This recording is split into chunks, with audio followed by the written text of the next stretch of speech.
That was the thing. It was because of our discipline and because we were funny. It was really hard not to like us. That's why we won over ordinary Canadians. We were just ordinary Canada standing up against something obviously wrong. And when they saw Mel Lastman and they saw Mike Harris and they saw especially Gordon McGuinty, Yeah. they were the perfect foils for us. We were just nice, reasonable, mixed cross section of people, and we were going up against them. Ordinary Canadians knew which side was the right side, regardless of whether the pit leaked. They didn't need to have that proven to them because they knew we wouldn't be doing this unless Yeah. Yeah. we were up against something very wrong. They thought that we were just nobodies from the north, and that was always to our advantage. They had the knack of saying the wrong thing at the wrong time in the wrong place. I mean, that was it. It was the power of ordinary people that made that campaign. We were blessed with a couple of wonderful villains on the other side. Mel Lastman, the hapless mayor in Toronto, and Gordon McGuinty, the promoter. So wonderful skill set, huge commitment, no employees, no staff, all volunteers, and ran a campaign. Hard to describe to people nowadays how massive this campaign was. And there was a joke that, Earlton and Englehart were next door to each other, but it was a long distance to call to Englehart from Earlton because, the English and French divide was deep. Yeah. It was just there. It was like a line. These things weren't crossed over. It went into the politics. Nobody had ever spoken to the First Nations before. Yeah. And so breaking down those barriers and then finding ways of being inclusive, like we had to start doing speeches in English and French. The dump battle is always rooted in class, and a region is targeted for a reason. So these weren't environmentalists. These were just really ordinary people. The people that should have stood up didn't. The public officials, the public process, the experts, who came to do what should have been fair work. But it was just really ordinary people who understood in their gut that this was wrong. So we had been planning all summer. We knew it was inevitable that we were going to go to confrontation.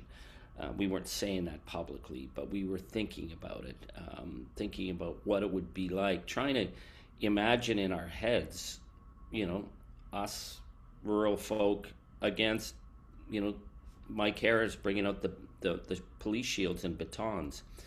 So when we did the blockade of the road, it was a big community event with lots of music and a prayer service, and then we set up the barricade on the road, and we had as much media coverage as we could garner, and this was to pressure Toronto Council, and then nothing happened because we were up on the road and they didn't need to move stuff up on the road. And we'd gone 3 or 4 days and the Toronto Council vote was still going ahead. And I remember the morning we came and we realized that this wasn't going to get us where we needed to go. The next step had to be to shut the trains down, which was an enormous escalation. And I remember Terry saying, "Where's the media? Where's the media?" And I said to him, maybe this is not about the media. This is about where we either take a stand or fall. And so we walked down with our flags.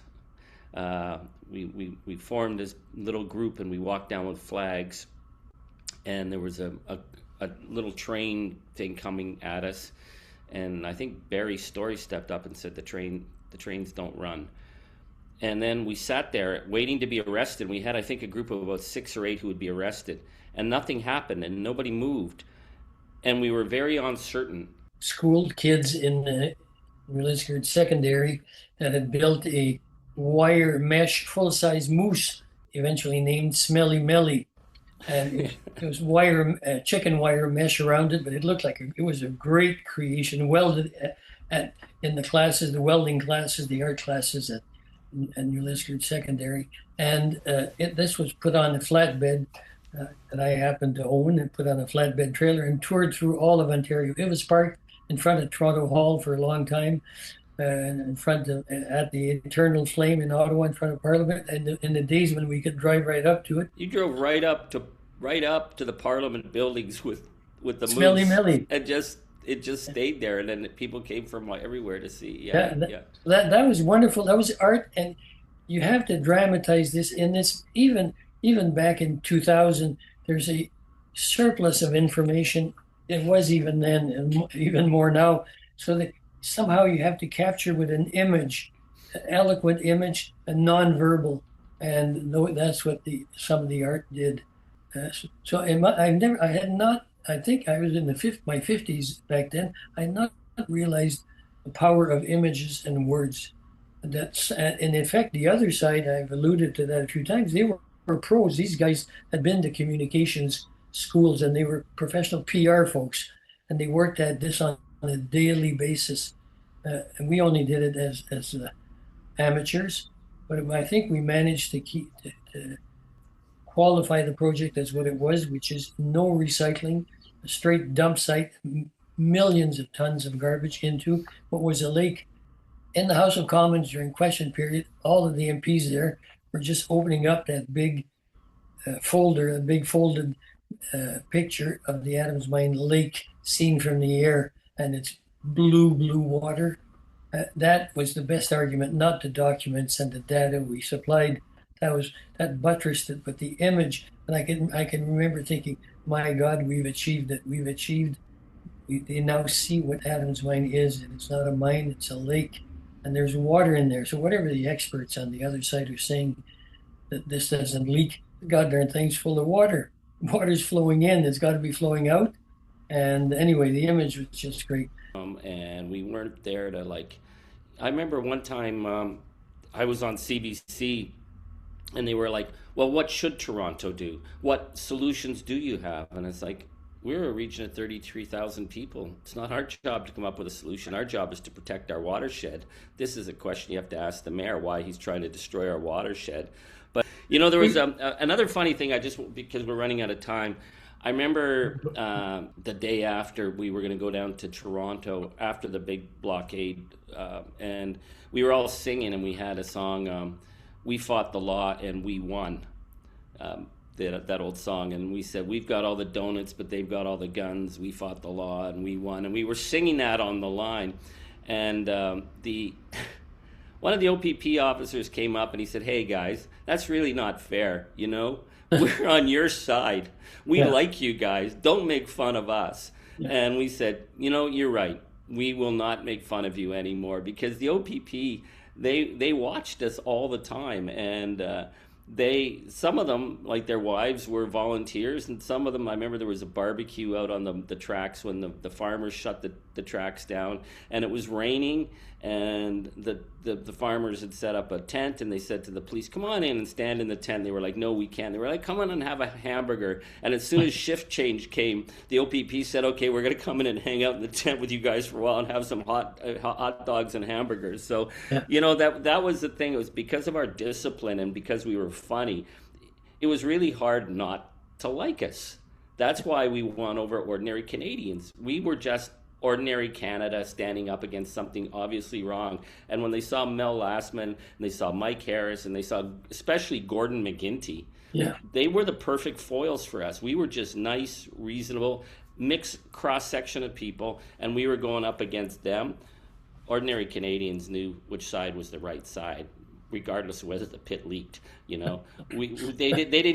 didn't need to have that proven to them, because they knew we wouldn't be doing this unless we were up against something very wrong. So humor, arts, visuals, the nonverbal, I think, is what it was. You described these three fellows. You're talking about silk suits, tasseled loafers. That was always a dead giveaway. It was who was on the other side.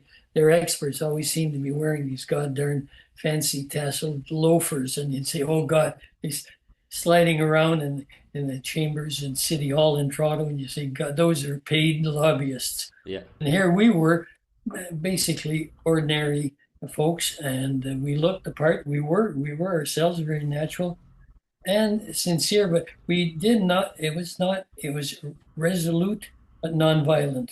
Resolute. There's no doubts at all. And I remember Carol McBride telling me when we began the occupation at the Adams Mine site, at that road, at the rail track, that if we were going to say that we would occupy that site through the winter, that was fall, that we had to live up to it. You could not make these empty threats. Yeah. And so she said, you have to be good for your words. She said, have you got a snowsuit?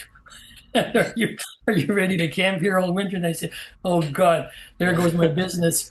I got, but she was right. It was a great lesson. I think that at every turn, everything we said we'd do, a countermeasure, we did it.